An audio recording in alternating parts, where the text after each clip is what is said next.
오늘 몸이 다시 사는 것과 라는 제목으로 함께 은혜를 나누려고 합니다. 여러분, 우리 이번에 8월 중순에 우리 교회가 소환도로 학예봉사를 가게 됩니다. 우리 완도, 소환도 뭐가 특산품이죠? 김, 전복. 자, 여러분, 전복을 가서 전복을 한 10만 원어치 사왔다 생각해 보십시다. 그거 하루 저녁에 다 먹기 힘들거든요. 여러분 어떻게 보관하시죠? 다 썰어서 뱃속에 보관하십니까? 냉동실에 넣지 않습니까? 냉동실에 넣습니다. 그 살아있는 생물 얼른 이렇게 신선한 걸 얼른 냉동실에 넣어서 나중에 또 해동시켜서 먹습니다. 자, 여러분, 그러면 이제 그 냉동시켰던 전복을 라면에 넣어 먹기 위해서 녹였을 때 여러분 그 전복이 살아있나요? 죽었나요? 살아있습니까? 죽었습니다. 여러분, 얼린 물고기, 얼린 전복 이거 냉동실에서 꺼내서 녹이면 다시 헤엄칠 수 없고 다시 살 수가 없어요. 물고기 몸의 70%가 물이기 때문에 얼리는 그 순간 물이 얼면 부피가 늘어나니까 그 생선과 전복의 세포가 그런 세포막이 터지면서 녹혀도 다시 살 수가 없습니다. 여러분, 작은 물고기 한 마리, 전복 한 미가 이럴진데 여러분 사람을 이렇게 얼린다면 어떻게 될까요? 실제로 여러분 이 불가능해 보이는 일을 시도한 사람들이 많이 있습니다. 미국 애리조나주에 가면 알코어 생명연장재단이라는 곳이 있대요. 여기에는 사람이 죽으면, 여기와 계약을 한 사람들이 그 사람이 죽으면 그 즉시 그 사람의 몸을 혹은 뇌만 영하 198도에서 얼린다고 합니다. 이 전신을 얼리는 데는 2억 3천만 원을 내야 되고 뇌만 얼리는 데는 약 9천만 원을 줘야 된대요. 이 사람들은 언젠가 의학이 발달하면 다시 살려내 주겠다는 그 기대감에 그 재단에다가 자신의 몸을 맡긴다고 합니다. 가장 먼저 자신의 몸을 얼렸던 사람이 1967년도에 미국 버클리 대학의 한 심리학 교수가 1호로 맡겼대요. 지금까지 거의 한 60년 이상, 70년 다 돼가죠. 60년 이상 이렇게 되어가는데 24년째 되는 해에 기술자들이 이 캡슐을 잠깐 열었답니다. 이 사람 얼어있는 이 사람의 캡슐을 상태를 확인해 보니까 그 시신이 얼어 있는데 이미 변색이 되어 있더래요. 그리고 입과 코에 약간 핏자국이 있더랍니다. 출혈이 있었던 거죠.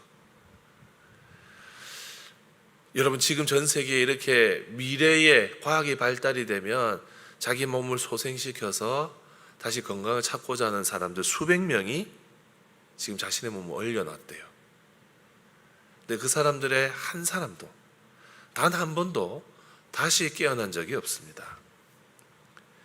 여러분, 이것이 죽었다 살아나 보고자 하는 사람들의 인간의 이 노력이에요. 아직까지 이런 과학적 방법으로 살아난 사람이 없습니다. 과학을 신봉하는 사람들, 과학이 발달한 미래의 어느 날에 이 얼려진 사람들 해동하여서 살릴 수 있을 것이라고 믿고 있지만 그것은 인간의 막연한 희망일 뿐이죠. 근데 여러분, 우리의 믿음의 고백은 이 열망에 대해서 세상과는 다른 각도에서 답을 주고 있어요.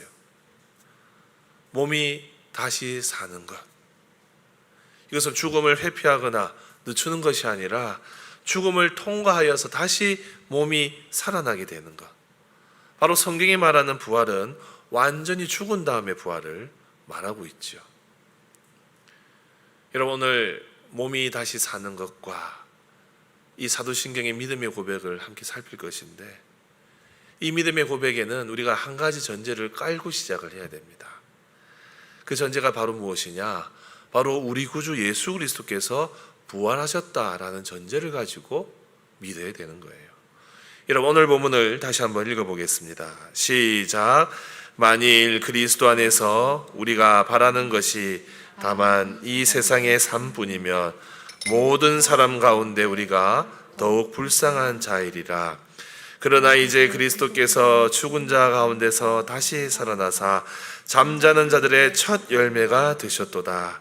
사망이 한 사람으로 말미암았으니 죽은 자의 부활도 한 사람으로 말미암는도다. 아담 안에서 모든 사람이 죽은 것 같이 그리스도 안에서 모든 사람이 삶을 얻으리라. 아멘. 여러분, 우리 몸이 다시 사는 것과 라는 이 신앙 고백, 이 믿음의 고백은 바로 여기서 출발합니다. 사도 바울은 20절에서 우리 예수님을 잠자는 자들의 첫 열매가 되셨다라고 부르고 있어요. 여러분이 이 첫 열매가 되었다는 것은 이 수확물, 이제 수확하기 전에 모든 수확 전체를 보증한다는 의미를 가지고 있어요. 그래서 우리 예수님의 부활은 예수님 개인의 부활, 이 예수님 개인의 기적에 머무는 것이 아니라 그를 믿는 모든 사람의 부활이 확실히 보증된다는 뜻입니다. 그래서 우리 예수님의 부활하심으로 우리의 부활도 확실히 보증이 되었어요. 할렐루야! 우리가 이것을 확실히 믿어야 됩니다. 이 믿음을 가지고 살아갈 때 우리 삶에 풍성한 유익이 있어요. 오늘 그 유익을 간단하게 살펴보기를 원합니다. 여러분, 우리가 부활 신앙을 가질 때 누리게 되는 첫 번째 유익이 무엇이냐? 바로 이 부활 신앙은 우리에게 위로를 주더라 하는 겁니다. 여러분, 성경에는 죽었다가 살아난 사람들이 제법 많이 나와요. 열왕기상에 보면 하나님께서 엘리야 선지자를 통해서 놀라운 일을 행하십니다. 바로 사르밧 과부의 아들을 살리시는 일을 행하세요. 어느 날 이 엘리야 선지자가 이 사르밧 과부 집에 머물러 있었습니다. 그런데 그 과부의 사랑하는 아들이 병들어서 갑자기 죽게 됩니다. 여러분, 생각해 보십시오. 하나밖에 없는 아들인데 이 아들이 죽었어요. 이 과부가 절규를 합니다. 그리고 엘리야를 원망해요. 우리 열왕기상 17장 18절 보면 이렇게 원망하거든요. 여인이 엘리야에게 이르되 하나님의 사람이여, 당신이 나와 더불어 무슨 상관이 있기로 내 죄를 생각나게 하고 또 내 아들을 죽게 하려고 내게 오셨나이까? 라고 원망해요. 하나님의 사람이 있으면 은혜가 넘쳐나게 될 건데 당신이 무슨 일을 했길래, 당신이 어떤 존재이길래 우리 집에 이런 불행이 닥칩니까? 하면서 원망을 한 거예요. 그때 엘리야 선지자가 어떻게 합니까? 그 아들을 달라고 해서는 다락방으로 올라가서 하나님께 부르짖고 몸을 3번 아이 위에 펴서 엎드립니다. 그러자 놀랍게도 이 아이가 살아나요. 성경에는 그 아이의 혼이 몸으로 다시 돌아와서 살아났다라고 해요. 이 아이가 살아나자 과부가 다시 고백을 해요. 24절에 보면 여인이 엘리야에게 이르되 내가 이제야 당신은 하나님의 사람이시요 당신의 입에 있는 여호와의 말씀이 진실한 줄 아노라 라고 대답을 해요. 네, 엘리사 선지자, 엘리야뿐만 아니라 엘리사 선지자 때도 똑같은 일이 일어납니다. 바로 수넴 여인의 이 아들이 살아나는 일을 겪어요. 그 가난한 수넴 여인, 우리 하나님께서 그 수넴 여인을 건지시기 위해서 그 가정이 정말 가난했기 때문에 각 병에다가 기름이 넘쳐나게 하셔서 가난을 명나게 하는 그 일을 행해 주십니다. 이 은혜를 체험했는데 하루는 그 가정에 아들이 있었는데 그 아들이 밭에서 일하던 중에 어떤 일이 있었느냐? 갑자기 이 아들이 머리가 아파요. 그래서 머리 아프다 막 이렇게 호소하고 있는데 그날 바로 어머니 무릎에서 이 아이가 죽어버립니다. 이 여인이 얼른 준비를 해서 엘리사 선지자를 찾아가요. 그리고 엘리사 선지자 발을 붙들고 호소합니다. 제 아들 좀 살려주십시오. 엘리사 선지자가 그래서 그 집으로 찾아가요. 그리고 그 집에 가서 방문을 닫고 아들 있는 방에 올라가서 방문을 닫고 하나님께 기도한 이후에 자기 몸을 그 아이 위에 엎드립니다. 눈과 눈이 마주치게, 입과 입이 마주치게, 손과 손이 마주치게, 몸과 몸이 마주치게 이렇게 누워요. 그래서 아이의 몸이 따뜻해지고 마침내 7번 재채기를 하고 살아납니다. 이 놀라운 일을 겪는 거예요. 여러분, 신약에서도 같은 이야기가 있습니다. 나사로 이야기를 우리는 기억합니다. 나사로가 병이 들어가지고 그 누이 마르다와 마리아가 예수님께 사람을 보내어서 주님이 사랑하시는 자가 병들었습니다 라고 소식을 전했는데, 예수님이 소식 들으시고 이틀 더 유하시다가 가시게 되어요. 근데 그 사이에 어떻게 됩니까? 나사로는 죽었습니다. 나사로가 죽은 지 사흘이 지나서 예수님이 도착을 하셨어요. 그 무덤에 가보니까 어떤 일이 있습니까? 이미 시체 썩는 냄새가 나기 시작했어요. 이 소생의 가능성도 없는 몸이 썩어 들어가는 바로 그 상태. 마르다가 예수님을 향해서 원망을 합니다. 주님이 일찍 여기 계셨으면 제 오라비가 이렇게 되지 않았을 건데요 하면서 원망을 해요. 그때 주님이 이렇게 말씀하십니다. 우리 요한복음 11장 25절 같이 읽어볼까요? 시작. 예수께서 이르시되 나는 부활이요 생명이니 나를 믿는 자는 죽어도 살겠고 무릇 살아서 나를 믿는 자는 영원히 죽지 아니하리니 이것을 내가 믿느냐. 아멘. 물으세요. 이것을 네가 믿느냐? 예수님이 무덤 앞에서 우십니다. 예수님께서 눈물을 흘리셨다. 참 심오한 구절이에요. 이렇게 슬픔에 동참하신 이후에 큰 소리로 나사로야 나오너라 외치시자 이 죽었던 나사로가 수족을 배로 동인 채로 걸어 나옵니다. 여러분, 이 부활의 이야기들, 여러분, 이 부활은 우리가 소생이라고 부르거든요. 왜냐하면 이 사람들은 다시 다 죽었어요. 그래서 소생이라고 보통 불러요. 이 놀라운 이적들 여러분 한번 생각해 보십시오. 이 사건들은 모두 죽음이라는 절망의 자리에서 사랑하는 이가 죽은 자를 위해서 간절히 매달렸고 결국 죽었던 사람이 다시 살아나서 가족의 품으로 돌아온 이야기들이에요. 여러분, 이 이야기들은 궁극적으로 부활을 예표하는 사건들입니다. 우리 주님이 부활의 주님이시고 우리 또한 부활하게 된다는 것을 예시로 보여주신 사건들이 바로 이 성경의 이야기들이에요. 여러분, 이 놀라운 일을 우리 주님이 행하심으로써 먼저는 그 가족들이 위로의 은혜를 받았습니다. 사르밧 과부, 수넴 여인, 마르다와 마리아, 이 하나님의 사람에게 그리고 주님께 매달려서 위로를 결국 얻었어요. 특히 마리아와 마르다는 이 부활 그 자체이신 그 주님을 만납니다. 여러분, 우리가 사랑하는 사람을 먼저 하늘로 올려보내고 또 슬픔 가운데 있을 때 어떻게 되죠? 우리의 마음이 힘들고 또 우리의 마음이 좌절을 경험하고 낙심하게 됩니다. 근데 그렇게 슬픔에 빠져 있을 때 우리 하나님께서는 우리의 감정과 우리의 슬픔과 우리의 목소리를 다 듣고 계세요. 사르밧 과부의 또 수넴 여인의 그 절규를 들으신 것처럼 우리의 슬픔의 그 마음을 우리 하나님 다 듣고 계세요. 마르다와 마리아의 간청을 들으신 예수님처럼 우리 주님께서는 우리의 절규에 귀 기울이십니다. 그리고 나사로의 무덤 앞에서 우신 것처럼 오늘 우리가 겪고 있는 우리의 슬픔, 우리의 어려움 함께 공감하시고 들어주시는 분이 바로 우리 주님이세요. 바로 그분께서 첫 부활의 주인공이시고 우리의 부활을 보증해 주십니다. 사랑하는 성도 여러분, 이 부활 신앙을 가질 때 우리 가운데 슬픔이 있어도 이겨낼 수 있고 또 우리 주님이 주시는 위로가 우리 삶에 가득할 수 있어요. 몸이 다시 산다는 것, 우리가 부활한다는 이 믿음은 이처럼 죽음이라는 것을 통해서 이별을 경험하는 자들에게 위로가 됩니다. 그리고 삶의 고난이 가득하고 또 육체적 연약함으로 고생하는 성도들에게도 이 부활신앙은 큰 위로가 됩니다. 사랑하는 성도 여러분, 우리 주님의 부활이 곧 우리의 부활이요, 또 우리의 부활이 주님의 부활입니다. 주님의 부활과 우리의 부활은 다 묶여 있어요. 주님이 부활하셨기 때문에 우리도 우리의 몸으로 부활합니다. 여러분 이 진리를 믿으십니까?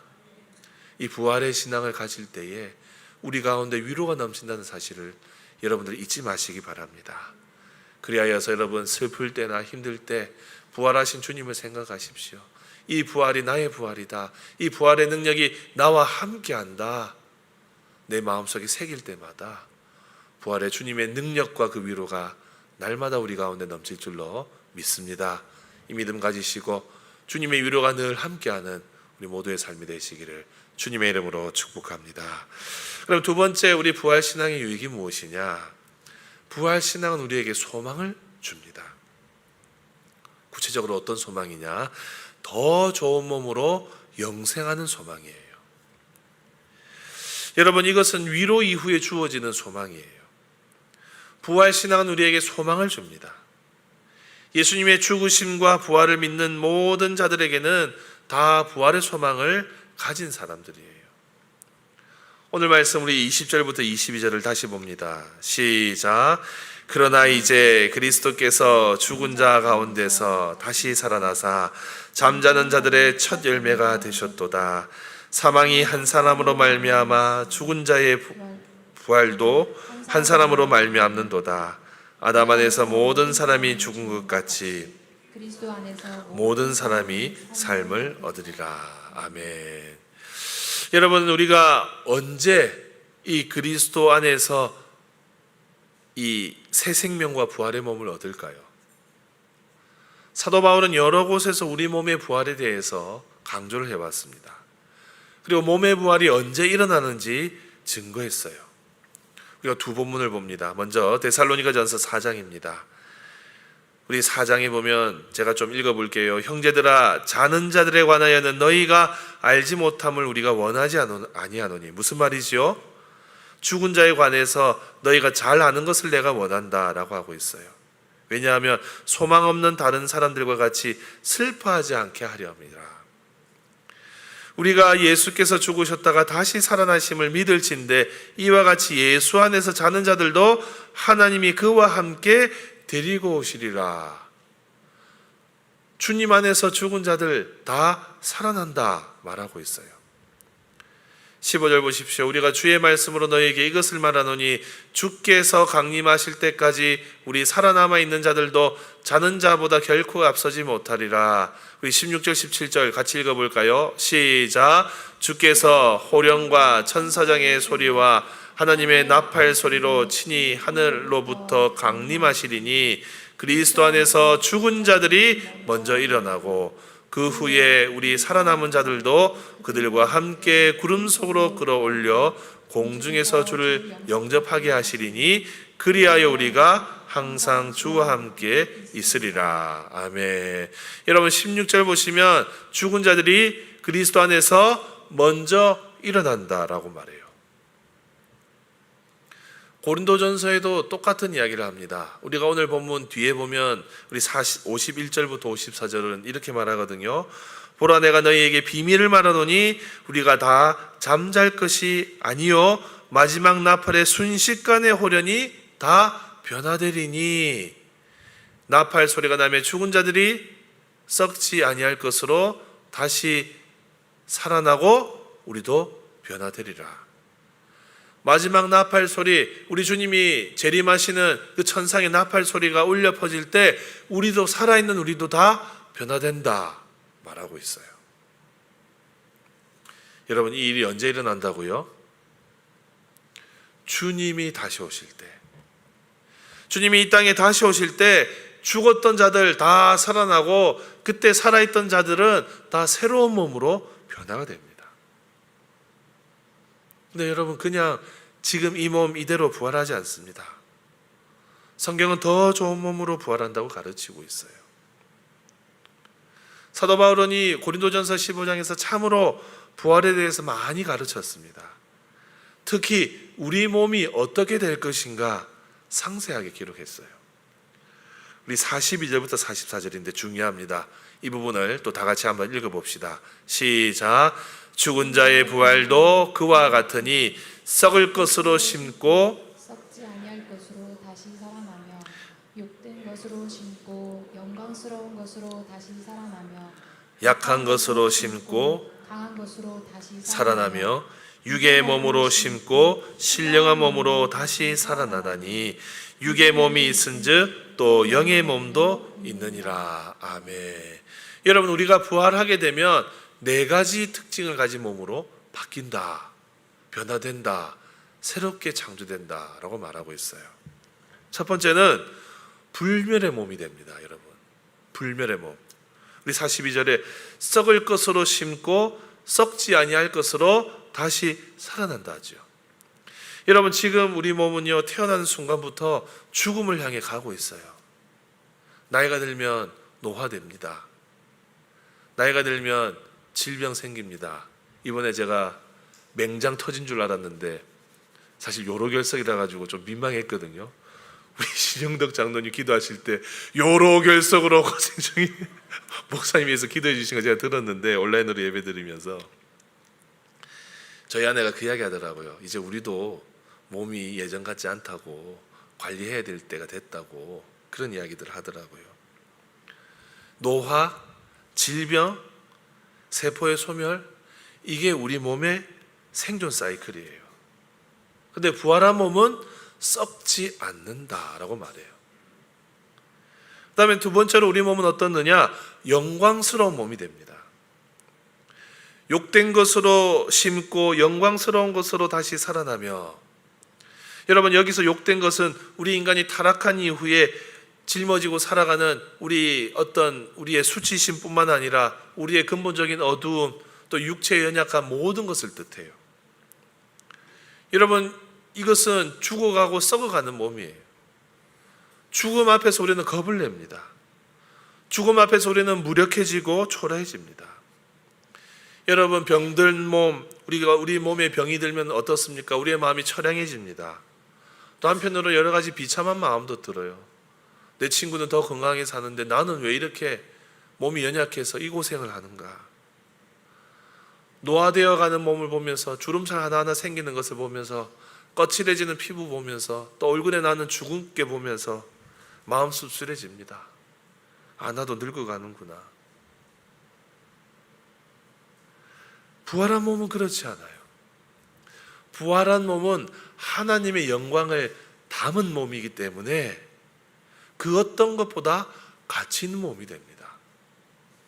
그게 영광스러운 몸의 정의예요. 그 다음에 우리의 몸이 어떻게 되느냐? 완전한 몸이 된다라고 해요. 약한 것으로 심고 강한 것으로 다시 살아나며. 여러분, 방금도 이야기했지만 우리 몸은 연약합니다. 장애가 생길 수 있고, 질병 때문에 고통받을 수 있고, 노쇠하게 되고, 분명히 한계가 있어요. 그런데 부활한 몸에는 그런 것이 없어요. 천국에서 우리가 누릴 몸은 죽음도 경험하지 않게 됩니다. 우리 계시록에서 나오듯이 애통하는 것이나 곡하는 것이나 병드는 그런 쇠잔한 몸, 그런 것이 아니에요. 힘이 세어지는 것이 아니라 결핍이 없는 완전한 몸이 되는 겁니다. 죄로 인해서 창조 질서가 완전히 깨어져 있었던 우리의 상태가 완전히 회복되는 그런 몸, 이게 완전한 몸이에요. 마지막으로 신령한 몸이 됩니다. 육의 몸으로 심고 신령한 몸으로 다시 살아나나니. 여러분, 여기서 말하는 신령한 몸, 여러분, 이건 눈에 보이지 않게 뿅 사라지는 그런 게 아니라 성령에 의해서 완전히 지배받는 그런 몸의 상태를 뜻해요. 지금 여러분, 우리의 몸은 어떻습니까? 육신의 정욕과 안목의 정욕, 이생의 자랑에 유혹받아서 죄의 법에 이끌려가기 쉽지만, 부활한 우리의 몸은 그렇지 않아요. 우리의 전인격이 바로 우리 주님과 하나 되고 또 완전히 순종하는 그런 몸으로 바뀌는 겁니다. 여러분, 우리 예수님께서 부활하셨을 때 그 몸의 상태를 기억해 보십시오. 우리 예수님 문이 닫혀 있는 곳도 이 육신을 가지시고 그대로 통과하셨어요. 제가 그때 한번 설교하면서 이 요즘 과학의 양자역학의 확률로 정말로 몇십억 년에 한번 일어날 일이라고 제가 한번 이야기했던 것 같은데, 우리 주님의 몸은 이렇게 벽을 통과하셨는데도 눈에 보이는, 실제로 만져지는 몸이었어요. 동시에 제자들과 함께 고기를 잡수실 수 있는, 물고기를 잡수실 수 있는 그런 몸이에요. 연속성이 있고 초월성이 있는 그런 몸이에요. 여러분, 부활이 참으로 소망이 되는 이유 중에 하나가 바로 지금 우리가 가지고 있는 이 몸보다 더 좋은 몸으로 부활한다는 거예요. 부활한 몸은 요로결석 걸리지 않습니다. 부활한 몸은 암 걸리지 않아요. 온갖 질병 걸리지 않습니다. 이 땅에서 병들고 늙고 상처 입고 장애를 지니고 살아가는 우리의 모습 보십시오. 우리가 이대로 부활한다면 무슨 소망이 있겠습니까? 사랑하는 성도 여러분, 사도 바울은 데살로니가전서 4장 우리 13절에서 이렇게 말했거든요. 우리가 아까 읽었던 본문이죠. 형제들아, 같이 읽어볼까요? 자는 자들에 관하여는 너희가 알지 못함을 우리가 원하지 아니하노니 이는 소망 없는 다른 이와 같이 슬퍼하지 않게 하려 함이라. 아멘. 여러분, 이건 슬퍼하지 말라는 말이 아니라 소망 없는 자처럼 슬퍼하지 말라는 거예요. 늘 소망을 가지고 우리가 부활한다는 그 소망 가지고 우리가 완전한 몸, 지금보다 더 좋은 형편에서 더 좋은 완전한 세상에서 살게 된다는 그 소망을 가지고 살아가라는 그런 뜻입니다. 미국의 조니 에릭슨 타다라는 여성이 있어요. 이분은 17살 때 이 친구들과 수영장에서 놀다가 다이빙을 하다가 머리를 찍었는데 전신마비가 왔어요. 목뼈가 부러졌고 그날 이후로 지금까지 정말 오랜 시간 동안 사지마비 장애인으로 살아가고 있어요. 이분은 손가락 하나 움직일 수 없어요. 여러분, 이렇게 절망적인 상황 가운데서 이 조지 에릭슨 타다, 이 여성이 어떻게 살았을까요? 이분은 절망 속에 주저앉지 않았어요. 이분은 입으로 붓을 물고 그림을 그리기 시작했어요. 그래서 화가가 되었고 그 입에 붓을 물고 수십 권의 책을 썼고 그래서 전 세계 수백만 명 앞에서 간증하는 간증자가 되었습니다. 정말 훌륭하지 않습니까? 근데 여러분, 이분이요, 세월이 흘러서 나이가 들면서 또 다른 고통이 찾아왔어요. 끝없는 만성 통증에 시달리기 시작했습니다. 거기다가 유방암 선고까지 받았어요. 60년 가까운 세월 동안 움직이지 못하는 몸에 암과 통증까지 짊어지게 된 거예요. 근데 이 놀라운 것은 이 모든 고난 속에서 이 조니는 이렇게 고백해요. 나는 여전히 휠체어에 앉아 있습니다. 하지만 저는 행복합니다. 여러분, 어떻게 이런 고백이 가능할까요? 그녀는 자신의 소망이 지금 이 몸의 회복에 있지 않다는 것을 잘 알고 있어요. 그녀가 기다리는 것은 언젠가 다리를 고쳐서 걷는 그런 날이 아니에요. 조니가 기다리는 것은 성경이 말하고 있는 바로 주님이 약속하신 그 몸, 썩지 아니하고 영광스럽고 강하고 신령한 몸. 지금은 육신이 썩어 문드러져 가고 수리할 수도 없는 그런 몸이지만 다른 차원의 몸이 주님 오시는 그날에 이루어질 것이다 하는 것을 믿고 있는 존이기 때문에, 이 소망을 가지고 살기 때문에 그는 이 절망 가운데서도 저는 행복합니다 말할 수 있는 겁니다. 여러분, 우리 중에서도 병든 몸 때문에 고통받는 분들 계시잖아요. 만성질환 낫지 않는 것 때문에 너무너무 힘들어하는 분들 계시잖아요. 변화되지 않는 상황 때문에 절망하는 상황 가운데 사는 분들이 또 계시지 않습니까? 그런 상황, 그런 어떤 건강의 상태를 볼 때마다 마음 무너질 때가 참 많을 것입니다. 그러나 여러분, 그 몸이 우리의 마지막 모습이 아니에요. 우리에게는 더 좋은 몸이 예비되어 있는 줄 믿습니다. 이 소망을 가지고 살아갈 때 우리의 현실의 한계를 넘어설 수 있고 우리의 절망을 이겨낼 수 있는 그 소망이 이 부활을 통해서, 부활 소망을 통해서, 부활 신앙을 통해서 우리 가운데 주어집니다. 그러므로 여러분, 현실의 한계에 부딪힐 때마다, 또 나의 육신의 한계에 부딪힐 때마다 더 좋은 몸을 주시는 그 주님, 이 부활의 소망, 더 좋은 몸을 가지는 소망을 가지고 여러분들 살아가시기를 바랍니다. 그때 현실의 한계를 뛰어넘을 수 있고 현실의 한계를 받아들일 수 있는 마음을 우리 주님께서 주실 줄 믿습니다. 이 마음 가지고 삶의 소망 잃지 마시고 정말로 그 부활의 소망 가지고 살아가는 저와 여러분이 되시기를 주님의 이름으로 축복합니다. 말씀을 마무리합니다. 여러분, 부활 신앙을 가지고 여러분 우리 모두 용기 있게 인생을 살아가십시다.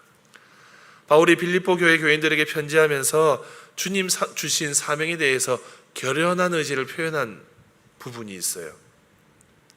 빌립보서 1장 20절부터 24절인데 다른 번역으로 쉽게 한번 읽어보겠습니다. 나의 간절한 기대와 희망은 내가 아무 일에도 부끄러움을 당하지 않고 온전히 담대해져서 살든지 죽든지 전과 같이 지금도 내 몸에서 그리스도께서 존귀함을 받으시리라는 것입니다. 나에게는 사는 것이 그리스도이시니 죽는 것도 유익합니다. 그러나 육신을 입고 살아가는 것이 나에게 보람된 일이라면 내가 어느 쪽을 택해야 할지 모르겠습니다. 우리 23, 24절 읽어볼까요? 시작. 나는 이 둘 사이에 끼어 있습니다. 내가 원하는 것은 세상을 떠나서 그리스도와 함께 있는 것입니다. 그것이 훨씬 더 나으나 내가 육신으로 남아있는 것이 여러분에게는 더 필요할 것입니다.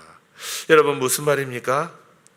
사도 바울은 다시 오실 주님 만나는 것이 가장 큰 삶의 동력이었어요. 다시 오실 주님을 만날 때 더 좋은 몸으로 부활을 해서 주님과 함께 사는 것, 그걸 소망하는 사람이었어요. 그래서 바울은 죽음이 두렵지 않았습니다. 죽으면 더 좋은 세상이 있고 죽으면 더 좋은 주님과 함께 있을 수 있으니 천국 빨리 가고 싶다, 그 말을 한 거예요. 근데 하지만 자신이 이 땅에 남아있는 이유도 밝히고 있어요. 그 이유가 무엇입니까? 나를 필요로 하는 사람들이 있기 때문에 나는 이 땅에서 부활 소망 가지고 더 좋은 몸을 가지고 주님 만날 것을 소망하면서 살아가고 있다 말하고 있는 거예요. 이 땅에 남겨진 여러분들 때문에 저는 저 천국 소망 가지고 이 땅에서의 사명에 최선을 다해서 살고 있는 것입니다. 이것이 바울의 고백이에요. 여러분, 사도신경에서 몸이 다시 사는 것을 믿는다 하는 이 고백이 주는 유익, 여러분 두 가지를 살폈어요. 우리에게 위로를 주고 소망을 줍니다. 이것을 이렇게 정리해 보았어요. 우리 자막을 다 같이 읽어볼까요? 시작. 몸이 다시 산다는 믿음의 고백은 사랑하는 이를 잃은 자에게는 위로이며 죽음 앞에 선 자에게는 소망이며 오늘을 살아가는 자에게는 사명을 행할 수 있는 용기입니다. 아멘. 그러니 여러분, 부활신앙 있는 성도는 죽음 두려워하지 않습니다. 현실의 고난과 고통도 두려워하지 않습니다. 그래서 이런 상황 속에서도 하나님을 찬양하고 예배하며 힘있게 용기를 가지고 이 땅을 살아갈 수 있습니다. 사랑하는 성도 여러분, 몸이 다시 산다는 것 확실히 믿으시기 바랍니다. 이 믿음이 우리의 남은 생애를 능력 있게 살아가는 축복의 고백이 될 줄로 믿습니다. 이 믿음 가지고 주님, 부활하시는 주님이 오시는 그날 부활의 몸을 입고 주님 만나게 하여 주옵소서. 이 소망을 가지고 이 땅에서 승리하며 살아가게 하여 주옵소서. 이러한 기도의 제목으로 살아가시는 저와 여러분이 되시기를 주님의 이름으로 축복합니다.